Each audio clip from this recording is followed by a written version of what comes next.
అల్లు అర్జున్ సంబంధించినటువంటి వ్యవహారం రోజుకొక కొత్త కోణం బయటికి వస్తూ ఉన్నది. నిన్న మనం ఒక స్టోరీ చేయడం జరిగింది. అది అల్లు అర్జున్ సంధ్యా థియేటర్కి వెళ్ళి అక్కడ అభివాదం చేస్తున్నటువంటి సమయంలో రేవతి అనేటువంటి ఒక మహిళ చనిపోవడం, ఆ విషయం తెలుసుకున్నటువంటి అల్లు అర్జున్ వెంటనే కారు దిగి లోపలికి వెళ్తున్న క్రమంలో అక్కడ కొంతమంది పోలీసులతో కానీ కొంతమంది సన్నిహితులతో కానీ అయిపోయింది, నరబలి అయిపోయింది, మనకు అన్ని శుభాలే అని చెప్పేసి చెప్పినటువంటి సందర్భం చూసినాం. ఆ తర్వాత కొంతమంది ఉన్నతాధికారులు ఫోన్ చేసినప్పటికీ స్పందించలేదు, నోటీసులు ఇస్తామన్నా కానీ తీసుకోలేదు, అదేవిధంగా నోటీస్కి కనీసం ఎక్స్ప్రెస్ తీసుకుందామని కానీ స్పందించలేదు. అదేవిధంగా కొంతమంది సినీ పెద్దల ద్వారా కొంతమంది ఉన్నతాధికారుల ద్వారా కూడా ఈరోజు వాళ్ళ మామ చంద్రశేఖర్ రెడ్డిని కానీ లేకపోతే కొంతమంది సినీ పెద్దల ద్వారా అల్లు అర్జున్ చెప్పినా కానీ ఆయన స్పందించలేదు. దాని పరిణామాలు మనం చూసినాం. అంటే ఏ విధంగా వీళ్ళు తెలంగాణ రాష్ట్రంలో కానీ తెలుగు రాష్ట్రాల్లో కానీ అభిమానులను ఈరోజు వాళ్ళ యొక్క వెర్రి కోణంలో ఈరోజు ఉన్నటువంటి క్రమంలో వాళ్ళని ఎట్లయినా వాడుకోవచ్చు అనేటువంటి ఒక దృక్పథంతో అల్లు అర్జున్ లాంటి హీరోలు చాలామంది ఉన్నారు.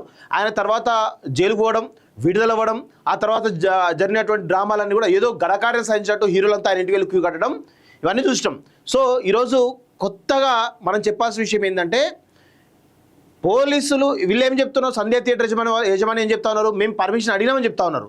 కానీ పర్మిషన్ అడగడం కాదు, పర్మిషన్ ఇవ్వము, మేము కంట్రోల్ చేయలేనటువంటి పరిస్థితిలో ఉన్నది. ఇక్కడ మీరు ట్రాఫిక్ కంట్రోల్ చేయమని వస్తే ఖచ్చితంగా క్యాన్సిల్ చేసుకోమని చెప్పేసి చెప్పడం, అది కోర్టులో నాంపల్లి కోర్టులో ఈరోజు దాన్ని ఆ యొక్క ఎక్స్ప్లెనేషన్ ఇచ్చినట్టు క్రమంలో నాంపల్లి కోర్టు 14 రోజుల రిమాండ్ విధించింది.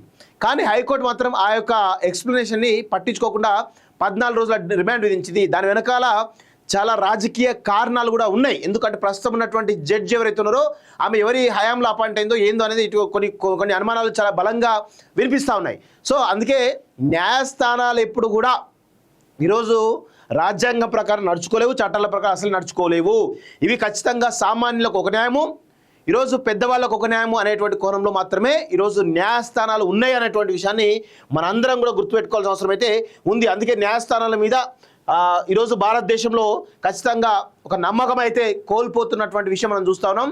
సరే, ఒకానొక సమయంలో చట్టాలు ఎవరికి చుట్టాలు కావని అనుకున్నాం, కానీ చట్టాలు ఈరోజు ఖచ్చితంగా ఉన్నత వర్గాలకు మాత్రమే చుట్టాలుగా ఉన్నాయనేటువంటి విషయం తేటతెల్లమైపోయింది అల్లు అర్జున్ విషయంలో.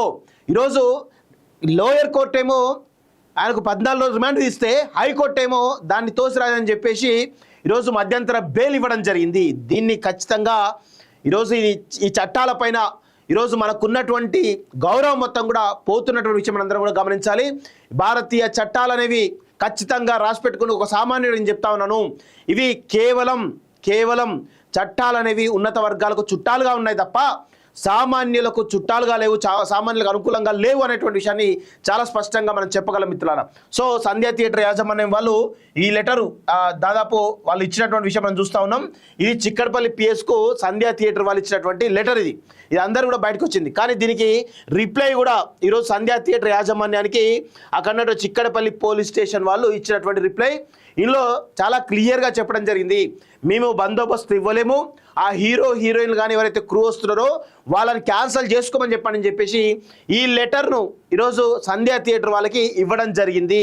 సో దీని తర్వాత ఈరోజు అదే విషయాన్ని లోయర్ కోర్టులో సబ్మిట్ చేస్తే లోయర్ కోర్టు 14 రోజుల రిమాండ్ విధించింది.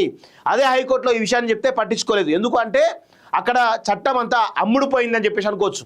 అంతే, చట్టాలు ఎవరికి కూడా చుట్టాలు కావండి, ఓన్లీ కేవలం ఉన్నత వర్గాలకు మాత్రమే చుట్టాలు. సామాన్యులకు ఈరోజు ఒక రకమైనటువంటి చట్టాలు ఉన్నాయి ఈ దేశంలో. ఈరోజు ఉన్నత వర్గాలకు ఒక రకమైనటువంటి చట్టాలు అనేది చాలా తేటతెల్లం అయిపోయింది. న్యాయస్థానాల మీద నమ్మకం పోతున్నటువంటి విషయాన్ని మనందరం కూడా గమనించాల్సిన అవసరం అయితే ఉంది మిత్రులారా. ఇది ఈరోజు అల్లు అర్జున్ చేసినటువంటి దుర్మార్గమైనటువంటి విషయం. అల్లు అర్జున్ను వారించినా కానీ సంధ్యా థియేటర్ యాజమాన్యం వాళ్ళు ఈరోజు ఖచ్చితంగా తప్పు చేశారు అనేది తెలుస్తూ ఉంది. ఈరోజు ఈ న్యాయస్థానాలు కానీ ఈ చట్టాలు కానీ ఎవరికి చుట్టాలు కాకపోతే, ఉన్నత వర్గాలకు చుట్టాలు కాకపోతే అల్లు అర్జున్ లాంటి వాళ్ళకు జైలు శిక్ష పడింది. అల్లు అర్జున్ లాంటి వాళ్ళకు జైలు శిక్ష పడితే ఖచ్చితంగా రాసిపెట్టుకొని దేశవ్యాప్తంగా ఈరోజు చట్టాల మీద గౌరవం పెరిగేది. కానీ ఈరోజు వీళ్ళకు అనుకూలంగా ఉన్నది కాబట్టి ఈరోజు దేశంలో న్యాయస్థానాల మీద నమ్మకం పోతుందనేది మరొకసారి రుజువు అవుతూ ఉన్నది. ఈ కోణంలోనే ఒకవేళ అల్లు అర్జున్ కనుక ఖచ్చితంగా జైలుకు పోయి ఉంటే మిగతా సెలబ్రిటీలకు పొగరుగా ఉన్నటువంటి సెలబ్రిటీ అందరూ కూడా సెట్ అయ్యేవాళ్ళు. ఇది అందరం కూడా గుర్తుపెట్టుకోవాల్సినటువంటి అంశంగా మనం గుర్తుపెట్టుకోవాలి మిత్రులారా. సో ఇది ఒక విషయం మనం మీ ముందు ఉంచే ప్రయత్నం చేస్తున్నాను. అల్లు అర్జున్ సంబంధించినటువంటి వ్యవహారం రోజుకొక కొత్త కోణం బయటికి వస్తూ ఉన్నది.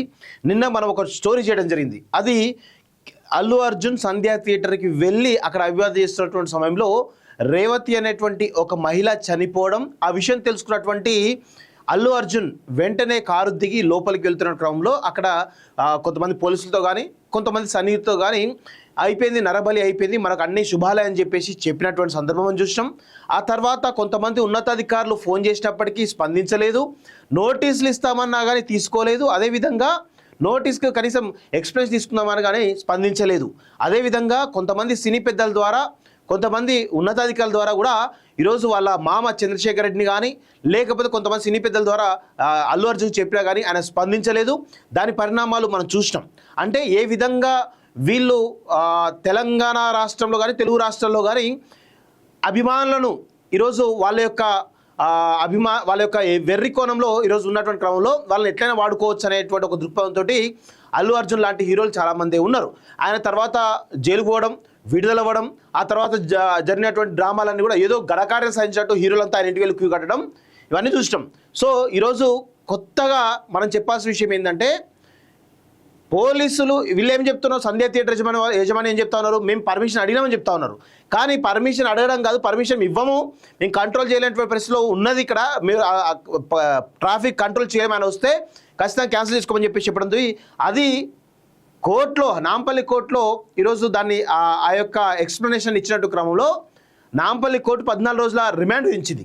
కానీ హైకోర్టు మాత్రం ఆ యొక్క ఎక్స్ప్లెనేషన్ని పట్టించుకోకుండా 14 రోజుల రిమాండ్ విధించింది. దాని వెనకాల చాలా రాజకీయ కారణాలు కూడా ఉన్నాయి. ఎందుకంటే ప్రస్తుతం ఉన్నటువంటి జడ్జి ఎవరైతే ఉన్నారో ఆమె ఎవరి హయాంలో అపాయింట్ అయిందో ఏందో అనేది ఇటు కొన్ని అనుమానాలు చాలా బలంగా వినిపిస్తూ ఉన్నాయి. సో అందుకే న్యాయస్థానాలు ఎప్పుడు కూడా ఈరోజు రాజ్యాంగం ప్రకారం నడుచుకోలేవు, చట్టాల ప్రకారం అసలు నడుచుకోలేవు. ఇవి ఖచ్చితంగా సామాన్యులకు ఒక న్యాయము, ఈరోజు పెద్దవాళ్ళకు ఒక న్యాయము అనేటువంటి కోణంలో మాత్రమే ఈరోజు న్యాయస్థానాలు ఉన్నాయి అనేటువంటి విషయాన్ని మనందరం కూడా గుర్తుపెట్టుకోవాల్సిన అవసరం అయితే ఉంది. అందుకే న్యాయస్థానాల మీద ఈరోజు భారతదేశంలో ఖచ్చితంగా ఒక నమ్మకం అయితే కోల్పోతున్నటువంటి విషయం మనం చూస్తూ ఉన్నాం. సరే, ఒకానొక సమయంలో చట్టాలు ఎవరికి చుట్టాలు కావని అనుకున్నాం, కానీ చట్టాలు ఈరోజు ఖచ్చితంగా ఉన్నత వర్గాలకు మాత్రమే చుట్టాలుగా ఉన్నాయనేటువంటి విషయం తేటతెల్లమైపోయింది అల్లు అర్జున్ విషయంలో. ఈరోజు లోయర్ కోర్టు ఏమో ఆయనకు 14 రోజులు రిమాండ్ ఇస్తే హైకోర్టు ఏమో దాన్ని తోసిరాదని చెప్పేసి ఈరోజు మధ్యంతర బెయిల్ ఇవ్వడం జరిగింది. దీన్ని ఖచ్చితంగా ఈరోజు ఈ చట్టాలపైన ఈరోజు మనకున్నటువంటి గౌరవం మొత్తం కూడా పోతున్నటువంటి విషయం మనందరం కూడా గమనించాలి.